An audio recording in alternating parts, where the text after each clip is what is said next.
지금 미국령 가운데 알래스카가 있죠. 알래스카는요, 원래 미국 땅이 아니라 러시아 땅이었죠. 러시아 땅이었는데 1800년대 뭐 물개나 이런 곰 같은 거 잡아서 모피를 주로 생산하던, 근데 이제 모피 산업이 많이 사양길로 접어들면서 이 땅의 가치가 러시아 사람들의 입장에서는 많이 없고, 또 국제적인 관계 안에서 이 알래스카를 관리할 수가 없는 거예요. 그래서 알래스카를 미국에게 사라고 막 넘긴 겁니다. 누가 봐도 황무지, 불모지. 근데 그때 당시 국방장관이었던 윌리엄 수워드라는 미국의 국방장관이 이 땅을 사야겠다는 거예요. 우리나라가 사자. 그때 당시 돈으로 720만 달러. 오늘날로 따지면 수십조예요.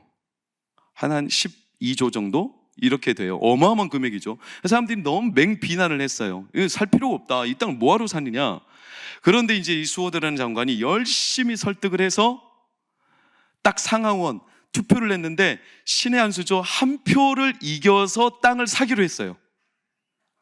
그래가지고 사람들이 엄청 비난했습니다. 수워드 멍청하다고. 그러면서 그때부터 막 이제 수워드에 대한 이런 어떤 비난에 꼬리표들이 많이 따랐어요. 뭐라면 알래스카는 수워드의 냉장고다.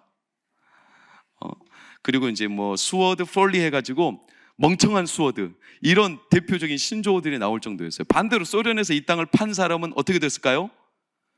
러시아에서 국가 영웅이 됐습니다. 표창장을 줬어요. 아무도 안 돌아보는 땅을 팔았다라는 이 어마어마한 영예를 안게 된 거죠. 그런데 이 윌리엄 스워드가 사망하고 25년이 지났어요. 이 땅에서 뭐가 발견되기 시작하냐면, 첫 번째 금광, 두 번째 유전, 세 번째 구리, 철, 산림, 이런 것들이 막 발견되면서 엄청난 지하자원, 풍부한 어획고, 게다가 기름, 금, 아무래도 놀래지도 않는 성도님들, 게다가 거기가 얼마나 최적화된 땅인지 러시아를 견제하기에 가장 미사일 배치하기에 좋은 땅. 그래서 미국이 지금 20%의 영토를 차지하고 있는 이 알래스카는 수워드가 사망한 지 25년 지난 지금 세계에서 가장 최고의 가치를 달리고 있는 땅이에요. 그래서 이 수워드에 대한 비난이 어느 날 싹 사라지고 그 땅에 수워드 도시가, 수워드 이름을 딴 도시, 수워드 이름을 딴 고속도로가 개발될 정도로 그 땅이 굉장히 큰 자산이 된 거죠. 사랑하는 여러분, 하나님이 우리에게 주신 상속, 제가 12월을 시작하며 의의 상속자, 상속이라는 단어를 제가 설교 시간에 여러 번 언급했어요.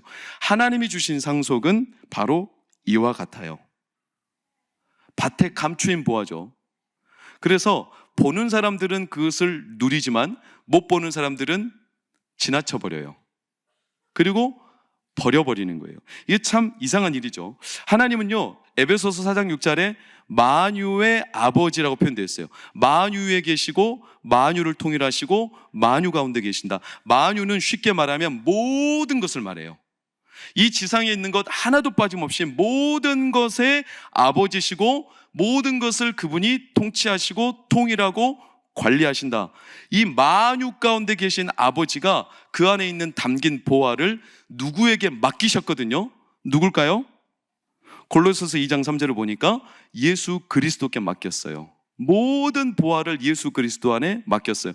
그래서 예수 그리스도의 별명이 있는데, 오늘 히브리서 1장 2절을 보니까 그분의 별명이 뭐냐면 만유의 상속자라고 그러는 거예요. 하나님이 만유의 아버지신데 모든 세계를 예수께 맡겼어요. 그래서 예수님은 만유의 상속자, 하나님의 영광과 복의 광채가 누구를 통해서 최절정으로 드러나냐면 예수 그리스도를 통해서 드러납니다.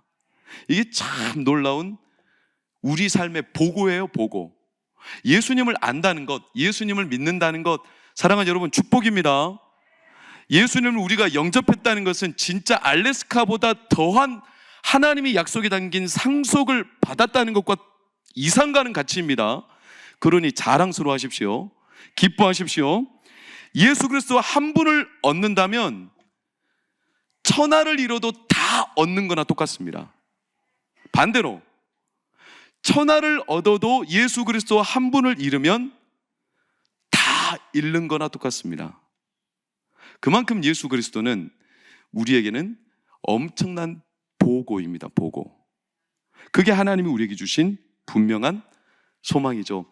사랑하는 여러분, 예수 그리스도 안에 살고 계십니까? 예수 그리스도 한 분만으로 충분히 만족을 누릴 수 있습니까? 그게 오늘 우리에게 던지는 질문입니다.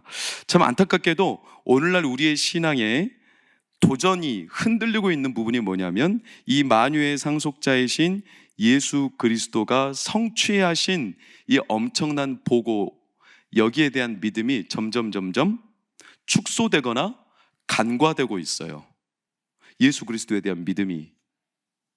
축소라는 말은 일부분, 별개, 그냥 어느 부분으로만 여겨진다든지, 두 번째는 간과된다는 것은 별거 아닌 걸로 여겨진다는 걸 말해요. 예수 그리스도를 믿는 것을 그렇게 여기는 세대가 일어나고 있어요.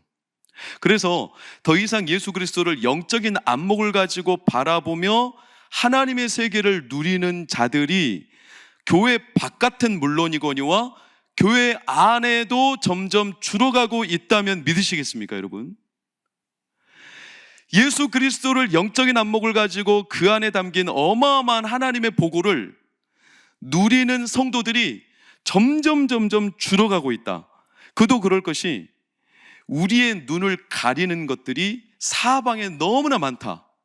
세 가지로만 말씀드릴게요. 첫 번째는 이생의 자랑, 두 번째는 안목의 정욕, 세 번째는 공중 권세입니다. 첫 번째 뭐라고요? 이생의 자랑, 두 번째는 안목의 정욕, 세 번째는 공중 권세. 이 세 가지가 겹겹이 우리의 눈을 어둡게 해서 예수 그리스도를 알게 보게 하는 이 영적인 영안을 덮어버립니다. 그럼 이생의 자랑은 뭘까? 자기 자랑이죠. 자기 자랑. 현실적인 조건을 가지고 계속 비교하고 자랑거리로 삼는 우리의 욕구를 말해요. 최근에 어떤 남자가 인터넷 사이트에 공개 구원 글을 올렸어요. 그게 뭐냐면 한번 읽어드릴게요. 45세 남자입니다. 두 번의 결혼 실패로 딸내미랑 살고 있습니다. PC방을 운영 중이며 지금 코로나 때문에 역경과 고난을 이겨내고 있는 중입니다. 딸내미가 엄마가 그립다며 엄마가 있었으면 좋겠다고 합니다. 설날에 저희 집에 오실 30대 여성분을 찾습니다. 딸내미랑 놀아주시고 같이 피자도 만들어 먹고 살아봅시다. 두 번 결혼해서 여자의 심리는 누구보다 잘 알고 비유도 잘 맞춥니다. 외모는 못생긴 얼굴은 아니고 어디 나가면 40대 초반 소리 듣습니다. 마음이 외로우신 분이 좋습니다. 100세 시대 활기차고 재미나게 살아가고 싶습니다. 저희 집에 오실 때 조건 없이 빈손으로 오셔도 됩니다. 뭐 안 사들고 오셔도 됩니다. 부담 드리지 않는 사람입니다. 찾을 때까지 글 삭제하지 않겠습니다. 이렇게 이제 공개 구원글을 올렸어요. 그러자 보니까 아래 댓글이 달렸어요. 들어보세요. 만 34세의 여성입니다. 출소 후 여인숙에서 두부를 씹어 먹으며 새 삶을 살고 싶던 차에 님의 글을 보았습니다. 청송교도소 복역하며 미신 기술 그리고 조리 등을 배우며 현모양처로 가정을 돌볼 기능들을 충실히 습득했습니다. 어릴 때부터 역도를 배운 탓인지 여성 측은 힘이 좋아 단순 시비건이 폭행 상해 강도로 오인되어 20대 초반에 복역하여 9년이라는 세월 동안 남자라곤 간수밖에 보지 못한 이 시대 마지막 순정녀입니다. 더 이상 수감번호 4505번으로 불리지 않고 제 이름을 나지막히 불러줄 저의 남자가 되어주세요. 당신의 여자가 되고 싶습니다. 부디 저를 갱생의 길로 인도해 주세요. 자, 이 남자 조건 없이 누구라도 같이 즐겁게 살 수 있는 사람을 찾았는데 이 여성 선택했을까요? 안 했을까요? 조건 안 본다고 했잖아요. 했을까요? 안 했을까요? 남 얘기니까 했을 거예요? 그럼 성도님들께 묻겠습니다. 사윗감을 구합니다. 다 있는데 믿음만 없고 다 없는데 믿음만 있어요. 어떤 사람이 하나님의 뜻입니까? 사윗감 없는 사람들은 다 믿음만 있는 사람이라고 그러고 사윗감 구해야 되는 사람들은 말을 못하고 조건, 이생의 자랑, 눈에 보이는 정말 우리가 조건을 따지지 않을까요? 물론 이 정도까지는 아니라고 생각할지 모르겠지만 예수님은 어때요? 예수님은 만유의 상속자. 우리를, 만유라는 건 모든 걸 커버했다는 뜻이에요. 모든 걸 그냥 다 그대로 받아줬다는 뜻이에요. 다 책임지기로 하신 거죠. 그래서 예수님은 조건 붙이지 않고 그냥 만유의 상속자로 우리를 받으신 거예요. 이게 예수님이시죠. 두 번째, 안목의 정욕은 뭐냐? 쉽게 말하면 자기 유익에 충실한 사람을 말해요. 자기 유익이죠. 눈에 보이는 자기 유익. 2017년도인가 나문희 씨가 청룡영화제에서 여우주연상을 탔어요. 그리고 이제 수상소감을 말하는데 이렇게 수상소감을 말했어요. 어머니의 하나님과 나의 부처님께 감사합니다. 어떻게 찬양해야 되겠습니까? 고요한 밤 거룩한 밤 이렇게 해야 되겠습니까? 하나님, 부처님, 신령님, 조상님, 예수님 다 망고땡. 나에게 유익이 되면 뭐든지 다 좋다. 그게 존재하든 안 하든. 이게 안목의 정욕이에요. 그러니까 영안의 안목으로 보는 게 아니라, 영적인 안목으로 보는 게 아니라 자기 유익에 좋은 안목으로 보는 거죠. 이게 안목의 정욕이에요. 자기 유익에게만 좋으면. 가장 큰 장애물 세 번째가 뭐냐면 공중권세예요. 공중권세. 이 세 가지가 제가 처음에 뭐라고 그랬어요?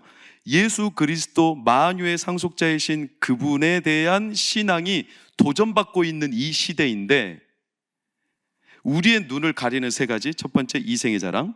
두 번째, 안목의 정욕. 세 번째, 가장 위험하고 무서운 게 공중권세예요.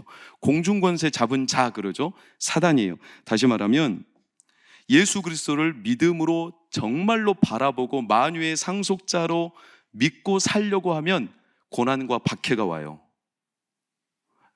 공중권세 잡은 자가 가만히 내버려 두질 않는 거죠. 오늘 히브리서 이 말씀이 쓰여지던 시대에는 성도들이 예수 그리스도를 고백하는 게 쉬웠을까요? 이때도 예수 그리스도를 만유의 상속자로 고백하는 게 결코 쉽지 않았습니다. 한마디로 만유의 상속자로 고백하는 순간 그들은 목숨을 내놓아야 했습니다. 예수 그리스도가 나의 주님이시다. 나는 그분이 하나님의 아들이시고 그분이 나의 모든 삶의 주인이심을 믿습니다 라고 고백하는 성도는 그 시대에 자기 목숨을 내놓는 거예요. 공중권세 잡은 자가 치열하게 박해했어요. 어마어마했죠. 그러니까 예수 그리스도, 당시 예수님 당시도 그랬잖아요.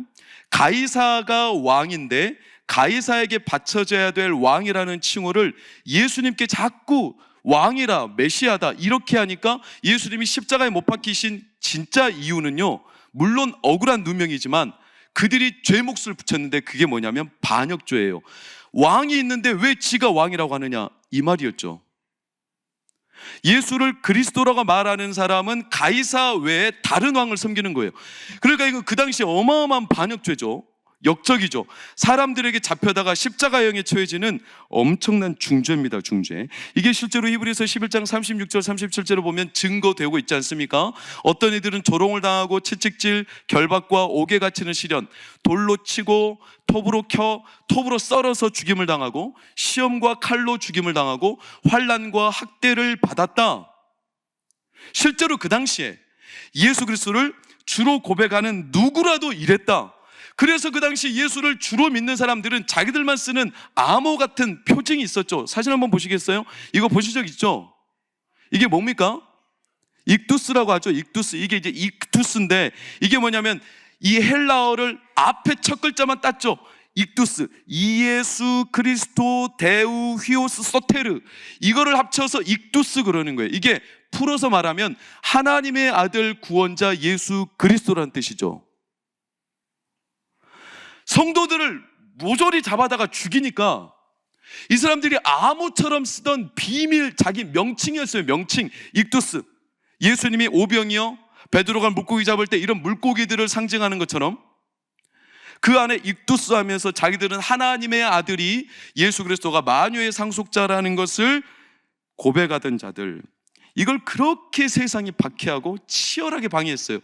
이 예수 그리스도가 만유의 상속자라는 고백만 터지면 지옥이 떨리는 거예요. 지옥이. 마귀가 막 부들부들 못 참아내는 겁니다. 그러니까 베드로가 주는 그리스도시요 살아계신 하나님의 아들입니다 라고 고백하자 나중에 마귀가 베드로를 잡아다가 어떻게 박해를 하냐면 거꾸로 십자가를 지게 하지 않습니까? 엄청난 고백이에요. 굉장히 두려운 고백이죠. 그러니 이런 시대를 살던 성도들에게 있어서 내가 굳이 이렇게까지 예수 그리스도를 고백하고 살아야 되는가? 그분의 만유의 상속자, 하나님의 아들, 내가 이렇게까지 믿어야 되는가? 그래서 신앙 고백을 얼버무린 자들이 제법 많아요. 제법 많습니다. 신앙의 배교, 혼재, 혼용, 혼탁해진 거죠. 사랑하는 여러분, 오늘날은 어떨까요? 오늘날은 과연 그때나 지금이나 예수 그리스도의 신앙이 더 뚜렷해졌을까요? 오늘날은 더했으면 더했지 덜하지 않습니다. 예수 그리스도가 만유의 상속자요 하나님의 아들이심을 진짜 믿음으로 고백하는 이 신앙이 예전보다 오늘이 훨씬 뚜렷해졌냐? 아니요, 훨씬 더한 문제들이 많아졌습니다. 우리의 이생의 자랑, 안목의 정욕, 공중권세. 여러분 죄송하지만 오늘날 우리의 영이 죽어간다는 걸 혹시 느껴보셨습니까? 한국 교회나 코로나 터지고 난 뒤에 우리의 영이 너무 지금 메말라가고 있다, 이거 느껴보신 적이 있으십니까? 저는 그런 걸 종종 느낍니다. 이걸 못 느낀다면 영이 살아있든지 아니면 반대로 우리의 영이 진짜 죽어서 이제 더 이상 감각 없는 자가 되었든지 둘 중에 하나일 건데, 사방팔방이요 예수 그리스도가 만유의 상속자, 나의 모든 것 되시는 분이다 라는 고백을 외치는 것을 이제는 교회 밖에, 교회 안에서도 심지어는 교회 밖의 사람들이 그걸 원하지 않아요. 그냥 교회 안에서만 그렇게 말하라고 우리에게 요구하고 있어요. 생계뿐만 아니라 취미, 여가 생활에까지 예수 그리스도에 대한 신앙 고백이 밀리고 있어요.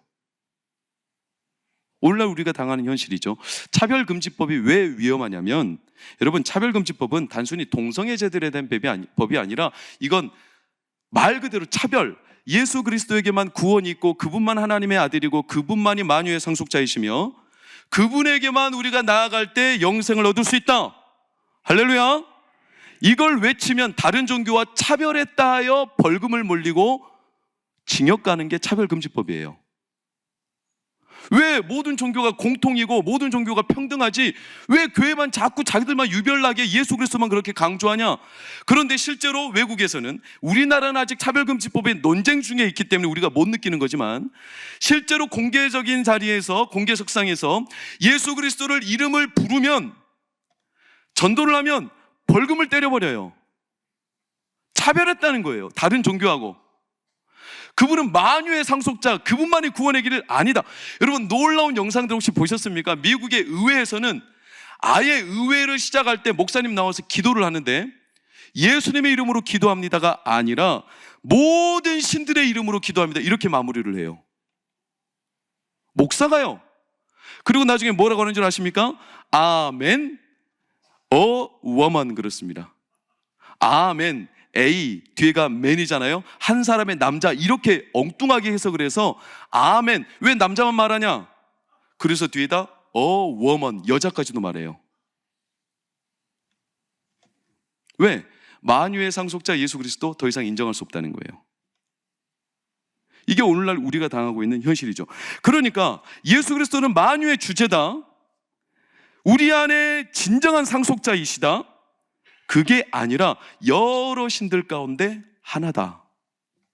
혼탁, 혼재, 혼용, 이렇게 우리는 도전을 받고 있어요. 사랑하는 여러분, 우리 정신 바짝 차리시기를 축원합니다. 예수 그리스도는 만유의 상속자이십니다. 그분에게만 구원이 있습니다. 우리가 그분에 대한 신앙을 고백하지 못하면 우리의 영이 죽습니다. 물고기가 물을 떠나면 죽듯이, 나무가 햇빛을 못 받으면 메말라 죽듯이, 성도는요 예수 그리스도에 대한 신앙 고백을 잃어버리면 영이 죽습니다. 영이 메말라갑니다. 그래서 영안이 닫힙니다. 그리고 그 만유의 상속자 안에 담긴 하나님의 보고를 누리지 못합니다. 사랑하는 우리 동관교회 권속들께 다시 질문합니다. 예수 그리스도 안에 거하고 계십니까? 진정 내 삶의 모든 축복과 초점이 그리고 예수 그리스도 안에 내 생명이 있음을 확신하십니까? 이 사실을 오늘 성탄절을 통해서 반드시 새롭게 고백하시기를 축원합니다. 그래서 성탄절이 우리에겐 소망입니다. 소망. 만약에 예수 그리스도에 대한 신앙을 잃어버렸던 성도들이 있다면 오늘 이 성탄 예배를 통해서 예수 그리스도에 대한 신앙의 고백이 다시 회복되기를 축원합니다. 오늘 히브리서 1장 2절을 보니까 마지막 날에 예수 그리스도를 보내셔서 만유의 상속자로 세우셨다 이랬어요. 마지막 날, 말라기라는 구약의 마지막 선지자 이후로 성전 문이 닫혀버렸어요. 마치 영안이 닫히듯, 하나님의 축복의 문이 닫히듯 말라기 선지자 이후로 영안이 닫히고 성전 문이 닫혔습니다. 그리고 난 뒤에 하나님은 마지막으로 누구를 보내셨다고요? 예수 그리스도를 보내셨어요. 그러나 예수 그리스도가 마지막 기회라는 뜻이 아니라 놀라운 소망인 이유는 뭐냐면, 마지막이라고 말하지만 마가복음 1장 1절은 우리에게 뭐라고 선포하고 있냐면, 하나님의 아들 예수 그리스도의 복음의 뭐다? 시작이나 마지막이 아니라 시작이나. 우리의 영안과 만유의 상속자 되시는 예수 그리스도에 대한 신앙 고백이 닫혀져 버린 구약의 시대, 그 암흑의 시대를 뚫고 하나님은 새로운 시작을 시작하셨습니다. 할렐루야. 그러니 성탄은 우리에게 소망이죠. 기쁨이죠. 전혀 다른 시작을 하나님은 우리에게 출발하셨어요. 이생의 자랑으로, 안목의 정욕으로, 그리고 우리 가운데 공중권세 잡은 자가 닫아버렸던 영적인 세계를 예수 그리스도가 이 땅에 오심으로 다시 여셨습니다. 아예 닫히지 않도록 그분이 문장의 문고리를 아예 걸어버렸습니다. 그리고 이 시간 예수 이름으로 선포합니다. 예수님은 만유의 상속자이시기 때문에 우리 가운데 하나님의 나라를 여셨습니다. 할렐루야. 영권을 회복하십니다. 하나님의 온갖 부요함과 지혜와 보석 같은 은혜들을 우리 가운데 다시 회복하십니다. 죽어있던 영들을 살리십니다. 이게 만유의 상속자 예수 그리스도십니다. 이 믿음을 가지시기를 축원합니다. 여러분, 영이 살아야 합니다. 영이 살아야 합니다. 육체가 1000가지 만가지 살아도 영이 죽으면 죽은 겁니다. 그래서 기도가 살아야 되고, 그래서 말씀이 살아야 되고, 그래서 우리 가운데 찬양이 살아야 합니다. 왜? 영이 살아야 되기 때문에. 영이 산 사람은 하나님의 표적을 봅니다. 그러나 반대로 영이 죽은 사람은 하나님의 표적을 보여줘도 믿지를 못합니다. 우리 동관교회는 영이 살아 움직여서 하나님의 표적과 하나님의 살아계심을 보게 되기를 축원합니다. 이 예수님의 시작을 목격한 자들이 그 성탄절에 누구였냐? 우리는 이름만 불러도 알만한 사람들. 첫 번째는 목자들이었죠. 두 번째는 누가복음 2장에 등장하는 시므온이었죠. 세 번째는 안나였어요. 안나. 이 사람들은 하나같이 어떤 사람들이냐면 깨어서 자기 자리를 지켰던 자들이에요. 많은 사람들이 메시아를 기다렸지만 다 이생의 자랑, 안목의 정욕, 자기의 유익, 현실적인 조건에 따라서 이제는 자기가 기대하는 메시아나 자기가 바라보는 현실을 따라갔지, 끝까지 영이 깨어서 자기 자리를 지키며 하나님의 보내신 자 만유의 상속자 예수 그리스도를 만나는 일은 많이 없었어요. 그런데 이들은 만유의 상속자를 만났어요. 대표적으로 시몬만 볼까요? 누가복음 2장 25절 27절을 보니까 예루살렘에 시몬이라는 사람이 있으니 이 사람은 의롭고 경건하여 이스라엘의 위로를 기다리는 자라, 성령이 그 위에 계시더라. 그가 주와 그리스도를 보기 전에는 죽지 아니하리라 하는 성령의 지시를 받았더니, 시작.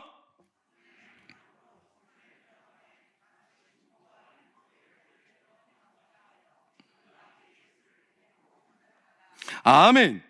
사랑하는 여러분, 시므온은요 나이가 얼마인지 모르지만요 숱한 세월을 그 자리를 성령의 계심을 따라, 성령의 지시를 따라, 성령 안에 깨어서 성령이 주시는 감동대로 늘 깨어서 예수 그리스도를 기다렸던 자죠. 그래서 이 시므온은 그 이름 자체가요 쉬메온, 듣다, 하나님의 말씀을 늘 깨어서 들으려고 했으며 그 자리를 지키며 결국 마침내 만유의 상속자이신 예수 그리스도를 마주하였습니다. 여러분, 그들이 처한 상황이 쉽지 않은 상황이었습니다. 상황이 박해가 많았고 예수 그리스도를 고백하는 자들에 대한 어마어마한 핍박이 있었고, 우리는 잘 알잖아요. 예수님이 태어나실 때 헤롯 대왕이 유아들을 잔혹하게 살해하는 대말살극이 일어나잖아요. 그런 시대 때 누가 신앙을 곧이곧대로 믿고 지키며 예수 그리스도가 만유의 상속자요 하나님의 아들이고 구세주이심을 믿는 자들이 과연 얼마나 되겠습니까? 얼마나 쪼들립니까? 얼마나 마음이 상합니까? 얼마나 찌그러들겠습니까? 얼마나 마음이 두렵습니까? 그들이요 애쓰고 버텨서 그 자리를 지켜낸 게 아니라 놀랍게도 그들은 늘 성령 안에 주시는 감동과 하나님이 이 만유의 상속자를 통하여 주시는 넘치는 은혜로 그들은 그 안에서 풍성히 누렸습니다. 풍성히 은혜를 누렸습니다.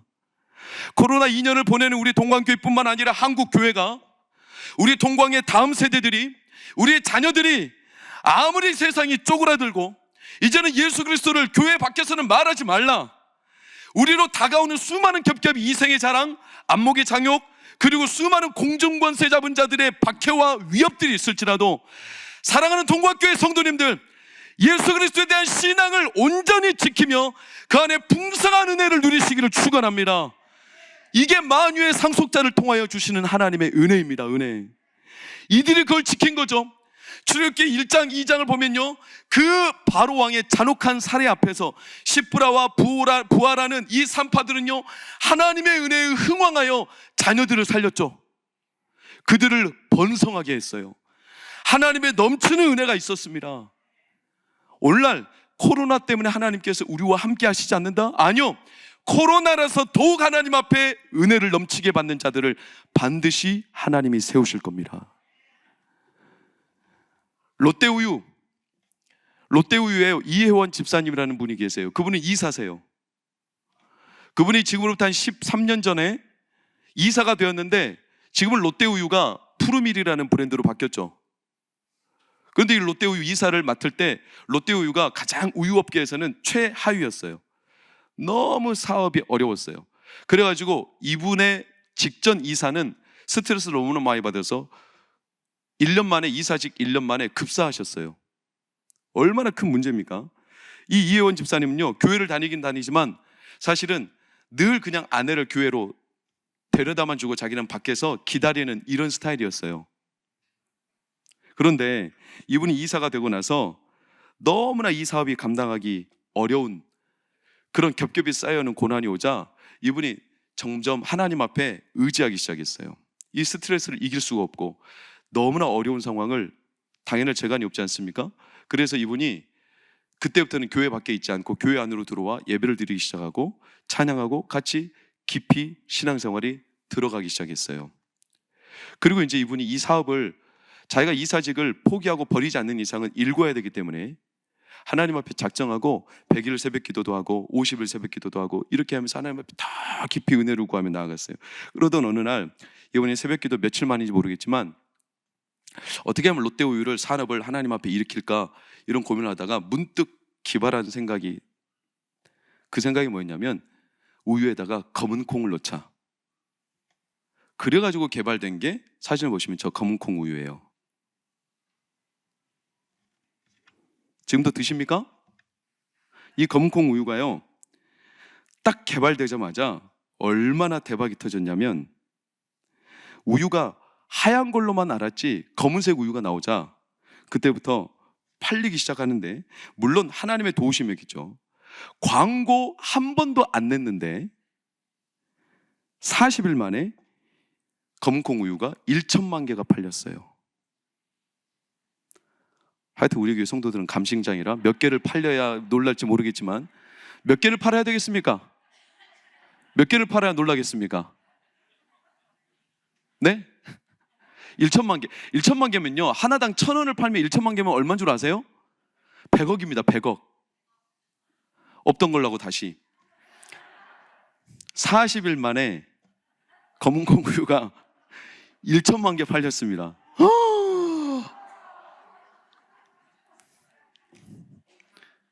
그리고 우유업계 최정상의 자리에 섰어요. 물론 이런 예화를 들으면 누군가는 기복신앙이라고 말할 수 있어요. 근데 저는 그렇게 생각하지 않아요. 하나님의 풍성함이. 근데 여기서 진짜 중요한 게 뭐냐면, 이분이 기도를 할 때 기도하는 가운데 어떤 꿈을 꿨냐면, 우유를 하도 우유 고민만 해서 그런가요? 우유가 있는데 꿈속에서 우유에다가 갑자기 검은 콩이 퐁당 빠지는 꿈을 꿨어요. 검은 콩이 퐁당 빠지는 꿈을 꿨다니까요. 그래가지고 검은 콩 우유를 개발한 거예요. 여기부터는 제 해석이에요. 제 해석. 퐁당 빠지는. 여러분, 퐁당이요, 참 재밌는 단어거든요. 이게 불어로는요, 퐁당트 해가지고 뭐냐면 넘쳐 흐르다예요. 넘쳐 흐르다. 여기부터는 제 해석이라고 그랬어요. 이상한 신비주의를 생각하지 마세요. 저는 이 간증을 듣고요, 읽고요, 그래, 퐁당트 넘쳐 흘렀다. 넘쳐 흘렀다. 이분이 그 꿈을 꾸고 하나님의 넘쳐 흐르는 이 축복. 요셉도 꿈을 꾸고 감옥에서, 보디발의 장수의 집에서 하나님이 형통케 하셨던 그 꿈, 넘쳐 흐르게 하시는 꿈. 시편 23편 말씀에 내 잔이 넘치나이다. 사랑하는 여러분, 아무리 세상이 혹독한 시련이 와도 예수 그리스도는 만유의 상속자이십니다. 만유라는 말은 모든 걸 통치하시는 분이라는 말이에요. 그분에게는 우리에게 주실 권세가 있어요. 그분에게는 우리에게 넘쳐 흐르게 할 만한 은혜의 권능이 있어요. 그분이 원하시면 우리 안에 만유의 상속자로서 주실 만한 은혜가 가득하십니다. 그 만유의 상속자 되시는 분을 이분이 누린 거죠. 알게 된 거죠. 그래서 에베소서 3장 20절을 보면 우리 가운데서 역사하시는 능력대로 우리가 구하거나 생각하는 모든 것에 더 넘치도록 하시는 예수 그리스도를 찬양합니다. 사랑하는 여러분, 성탄절을 기하여서 마지막 날에 예수님이 이 땅에 오신 것 같지만 하나님의 복음의 시작이라, 우리의 삶의 끝처럼 보이지만, 내 삶의 마지막인 것처럼 보이지만, 내 사업이 끝난 것처럼 보이지만, 내 인간관계가 마지막인 것처럼 보이지만, 그 마지막에 하나님은 하나님의 복음을 시작하셨습니다. 그러니 넘쳐 흐르게 하시는 하나님의 이 복음, 만유의 상속자 되시는 예수 그리스도를 사시고 믿으시기를 축원합니다. 이사야 55장 1절 뭐라고 말합니까? 오호라 너희 목마른 자들아 물로 나오라. 돈 없는 자도 오라. 너희는 와서 사 먹되 돈 없이 값없이 와서 포도주와 젖을 사라. 값없이 와서 사라. 이게 요한복음 7장 37절에서는 이렇게 재해석되고 있죠. 명절 끝날, 곧 끝날에 예수께서 서서 외쳐 이르시되 누구든지 목마르든 내게로 와서 마시라. 시작. 나를 믿는 자는 성경 이름과 같이 그 배에서 생수의 강이 흘러나오리라. 할렐루야. 이게 넘쳐 흐르게 하시는 만유의 상속자의 은혜입니다. 여러분, 만유의 상속자입니다. 믿으십니까? 모든 것의 상속자입니다. 믿으십니까? 믿으시기를 축원합니다. 일부분이 아닙니다. 작은 별개가 아닙니다. 만유의 상속자입니다. 내 장점 빼고 내 단점, 내 장점만 갖고 하나님은 축복하십니까? 아닙니다. 단점도 하나님은 얼마든지 변화시킬 수 있습니다. 큰 병만 하나님은 기적을 베푸십니까? 아닙니다. 작은 병도 하나님은 만유의 상속자가 기적을 베푸십니다. 깨어진 관계 어떻습니까? 하나님 만유의 상속자로 책임져 주십니까? 아멘. 우리의 삶의 바닥난 끝자락에 있는 삶의 모든 요소들 하나님 만유의 상속자께서 책임져 주십니까? 아멘. 아무리 작은 거라도 하나님 우리 가운데 만유의 상속자 되신 예수 그리스도를 통해 하나님이 오늘 새로 시작하십니다.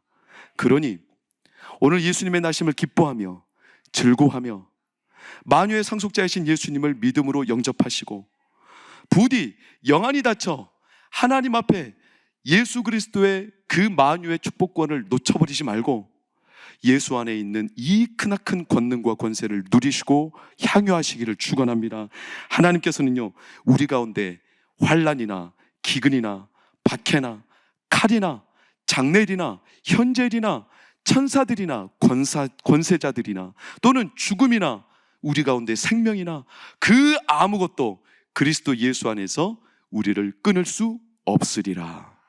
이 만유의 상속자 되신 예수 그리스도가 오늘 저와 성도님들 삶에 마음껏 믿어지고 확신되고 가정마다 누리며 2021년뿐만 아니라 2022년도 하나님의 그 은혜를 풍성히 누리는 은혜가 있기를 예수 이름으로 축원합니다.